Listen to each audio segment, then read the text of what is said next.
સુરા કુંભાર, અરે આવી ગયા તમે? ક્યારની તમારી જ રાહ જોતો તો હું બા. હા બા, માફ કરજો, વાત જોડાવી. મારે શિલ્પ બનાવવામાં થોડું મોડું થઈ ગયું એટલે મોડું નીકળાયું. તમે જાણો જ છો કે શિલ્પ કામમાં કેટલું ઝીણવટ ભર્યું કામ કરવું પડે છે. હા બા, એ તો છે જ ને. મેં પણ એટલે જ તમને બોલાવ્યા છે. બા, હું જાણું છું કે તમે પથ્થરના શિલ્પ બનાવો છો, પણ મારે માટીનો એક શિલ્પ બનાવવો હતો અને એ હાટું તમારી સલાહ જોતી હતી. માટીની મૂર્તિ બનાવી છે તમારે? હા બા. કોની મૂર્તિ બનાવી છે તમારે? બા, હજુ નક્કી નથી કે હું બનાવીશ કે નહીં, પણ અટાણે મને ખાલી જાણકારી જોતી હતી.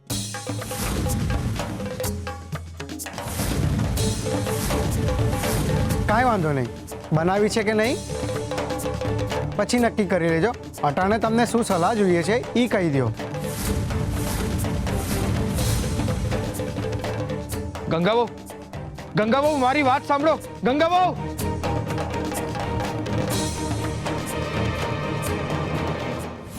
આ લ્યો, ખાઈ લ્યો. જુઓ, ગંગાને પણ બીજો જ મહિનો જાય છે ને, તો એ હંધીએ ચરી પાડે છે. જે ખાવાનું હોય એ જ ખાય છે. પણ તમારે તો કંઈ ખાવું જ નથી. તમારે જાય છે તો બીજો જ મહિનો ને.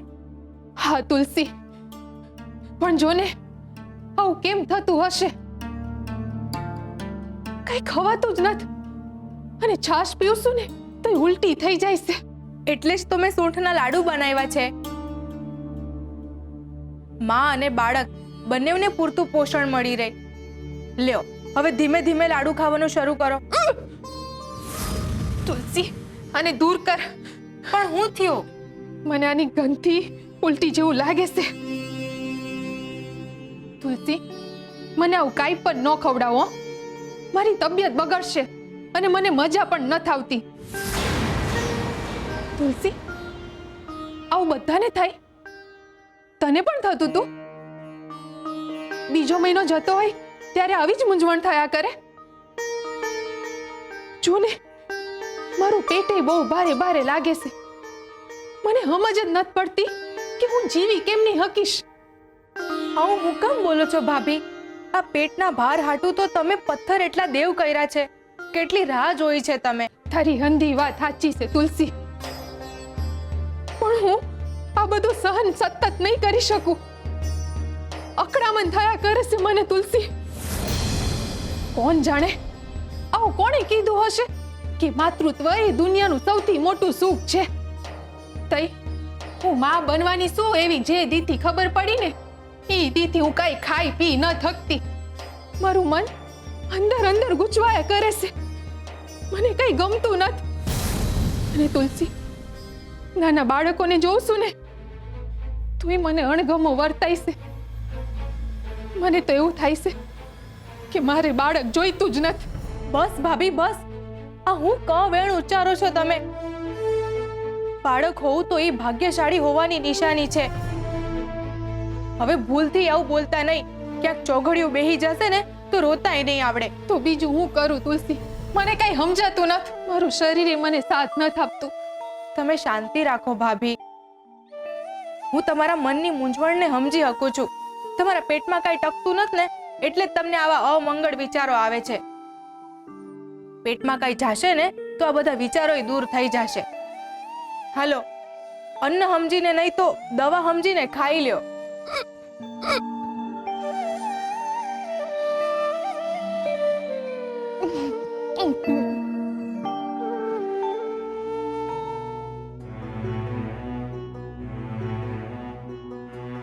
અરે ગંગા, ત્યાં કેમ ઊભી છે? અહીંયા આવ. અરે ગંગા, તારું મોઢું કેમ આમ નાનું થઈ ગયું છે? શું થયું છે તને? આ જો, મેં સૂંઠના લાડુ બનાવ્યા છે. માં અને બાળક બેઉ માટે હારા. હાલ ખાઈ લે. અરે ગંગા, શું થયું તને? કેમ આમ રડે છે? ગંગા,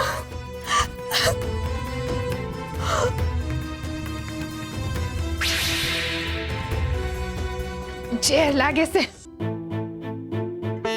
શું થયું ગંગા? કેમ રડે છે? ગંગા, શું થયું? તું કારણ કહીશ તો નિવારણ આવશે ને. બોલ ને, શું તકલીફ છે તને? પેટમાં દુખે છે? કોઈ કાંઈ બોલ્યું? બોલ ને ગંગા, શું થયું છે તને? જો તું આમ ચૂપ રહીશ તો કેમનું હાલ છે? જે વાત આંખમાં છે એ હોઠ પર લાવ તો તારું દુઃખ દૂર કરી શકું, કાં તો એ દુઃખમાં ભાગીદાર થઈ શકું. મહેરબાની કરીને કંઈક બોલ ગંગા. ગંગા, બિચારા ભગત, હું થયું ભગતને? ઝટ કે ગંગા, ભગત હેમખેમ તો છે ને? ના ના, ભગતને કાંઈ નથી થયું. એ તો હેમખેમ જ છે. તો એમનું નામ કેમ લીધું તે? એમને કાંઈ નથી થયું, પણ એમની હારે બહુ ખોટું થઈ રહ્યું છે. શું ખોટું થઈ રહ્યું છે?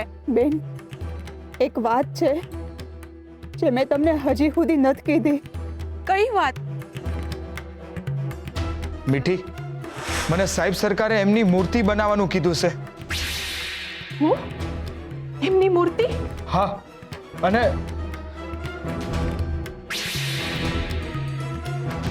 એમની મૂર્તિ બનાવવા હતું એમના 100 સોના મોહર આપ્યા છે.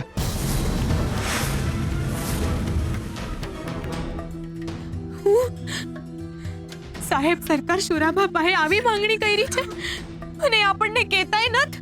કદાચ એમણે આપણને પારકા ગણ્યા બેન. સાહેબ સરકારે આ બહુ ખોટું કર્યું છે. મને તો આમાં સાહેબ સરકાર કરતા શુરાભાનો વાંક વધારે લાગે છે. માફ કરજો, સાહેબ સરકારે ભલે આવું કામ સોંપ્યું હોય, પણ શુરાભાએ તો સોના મોહરો ન લેવી જોઈએ ને. એમણે જ્યારે સોના મોહરો એમની પાસે રાખીને ત્યારે જ મને નહોતું ગમ્યું.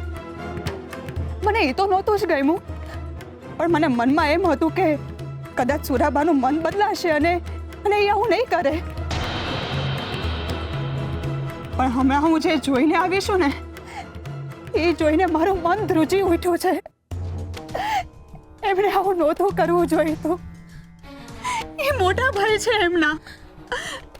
ભગતને કેટલી આશા છે એમની પાસેથી, ને ગામને ભગતની ગેરહાજરીમાં એમની ઉપર જ ભરોસો હોય ને. મને તો એમ હતું કે એ ભગતને ખોટ પૂરશે, પણ આવે વખતે એ જ આવું કરશે તો ભગતનું શું થાય? કદાચ એમ બને કે સાહેબ સરકારે બહુ દબાણ આપ્યું હોય ભા પર. તો પછી ઓલી સોના મોહરોનું શું? ભાઈથી વિશેષ હું હોય શુરાભાઈ માટે, ને આ ખોરડા માટે તો ભક્તિ જ જીવન છે. તો બીજી કઈ મજબૂરી આવી પડી કે માણસ આમ હથિયારે જેઠા મૂકી દે? તો શુરાભા પાછી પાની કરશે તો ભગતનો શું થાય?